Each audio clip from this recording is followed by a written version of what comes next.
আসসালামু আলাইকুম এভরিওয়ান। আজকে আমরা তৈরি করছি চুলায় খুব সহজ একটি ওয়ান প্যান পিৎজা।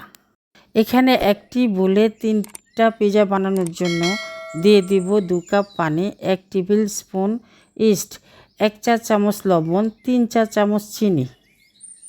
উপকরণগুলি ভালো করে মিশিয়ে 3 কাপ ময়দা দিয়ে মিক্স করে 20 মিনিটের মতন রেস্টে রেখে দিব।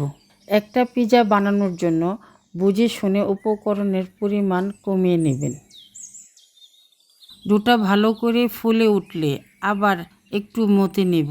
এরপর একটি গোল বল তৈরি করে বেলুন দিয়ে গোল আকারে বেলে নেব, যেন পিৎজার মতন আকার হয়। প্যানে হালকা একটু তেল ব্রাশ করে নেব।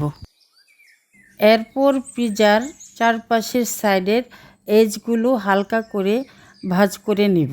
কাঁটা চামচ দিয়ে পোক করে 2 টেবিল চামচ পিৎজা সস, 2 টেবিল চামচের মতন টমেটো সস। এবার টপিংস হিসাবে দিয়ে দিচ্ছি ক্যাপসিকাম, সসেস, মোজারেলা চিজ, কাঁচামরিচ এবং একটু চিলি ফ্লেক্স।